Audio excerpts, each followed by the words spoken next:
Now one thing is there obstructing Sahasrara is the movement of your agya into thoughts. That's the only thing. That's the only thing that stops your entry into Sahaja. Thoughts are coming all the time.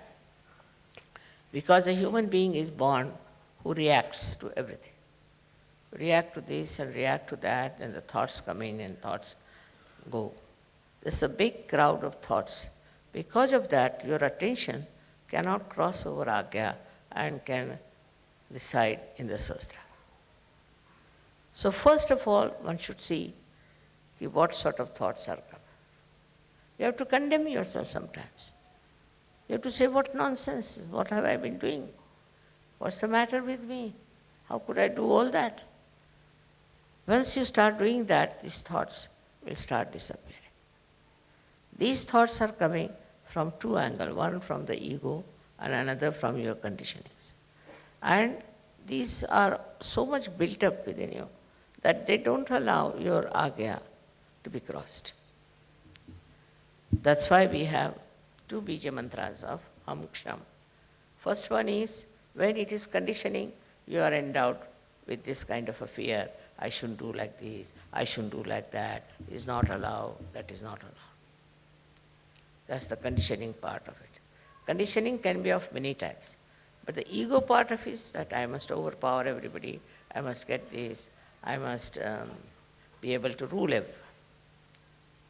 These two things are there in the mind, which are all the time crossing. So it's important that we should go into thoughtless awareness. And that thoughtless awareness is the real way that your Sahasrara can be nourished by the Kundalini. Because Kundalini cannot go through, cannot pass through.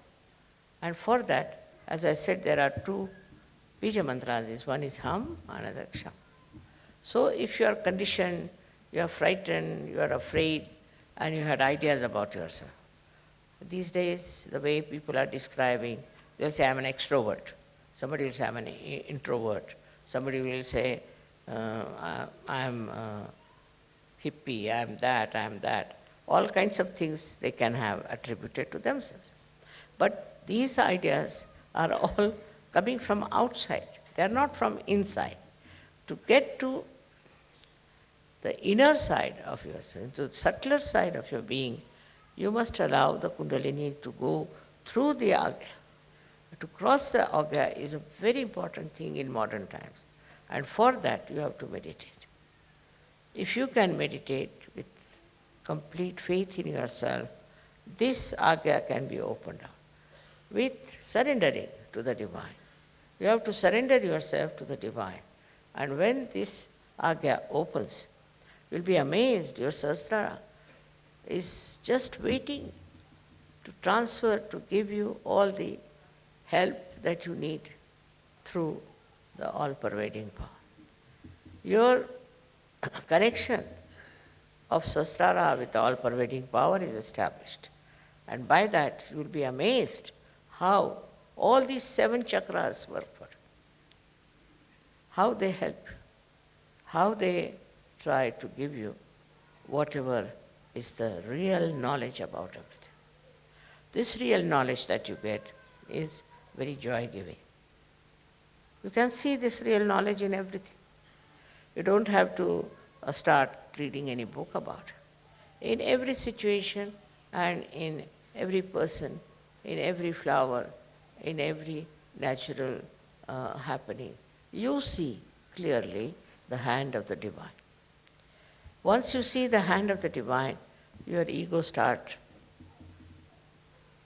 disappearing. Once you say that it's you do everything. Kabira has said something great about this. He said that when the goat is alive, it goes on saying, I am, I am. But when it is slaughtered and its intestines are made into strings, which are used for cleaning the cotton, then it said, tu hi, you are, you are, you are. See, in this symbolic way, they have suggested that you have to become the dissolved into this divine power. It's the divine power that does everything. What am I? I was just a drop, and I fell into this ocean of awareness of the divine power. And that is taking over and working it out.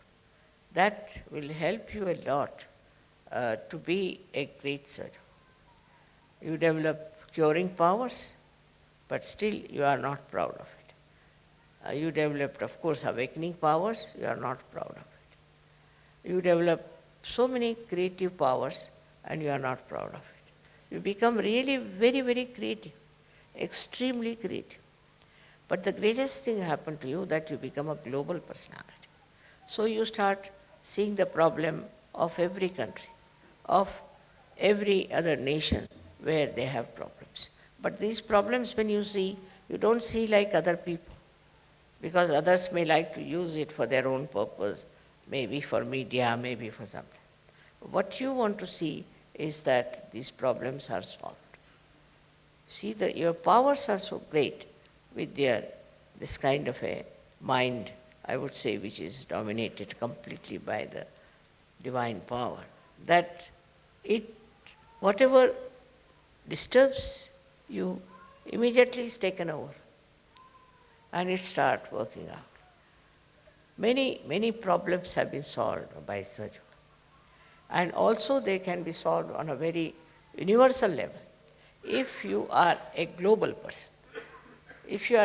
person, then what happens is that you become a sort of a vehicle, or you can become like a channel for this divine power to act, because you are purely a global personality.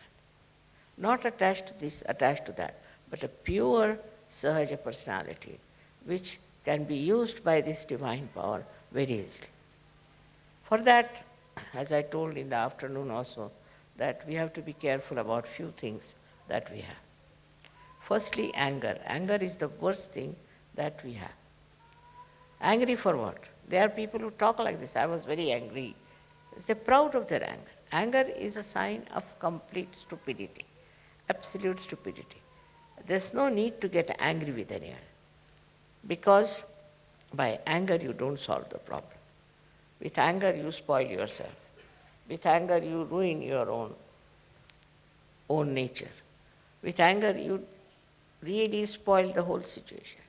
So no use having any anger about anything.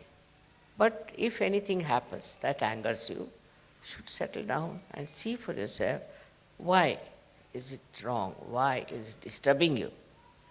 Your seeing itself will help this problem to be solved. You must first of all realize that you are a special personality, that your Sahasrara has been opened out to this all divine power, as if you are entered into the realm of divinity. You are great guests in that great court of divine domain. You are not an ordinary person. And so once you understand why you have Sahaja Yoga and why you have got realization, is that there's something special. But that should not give you any ego.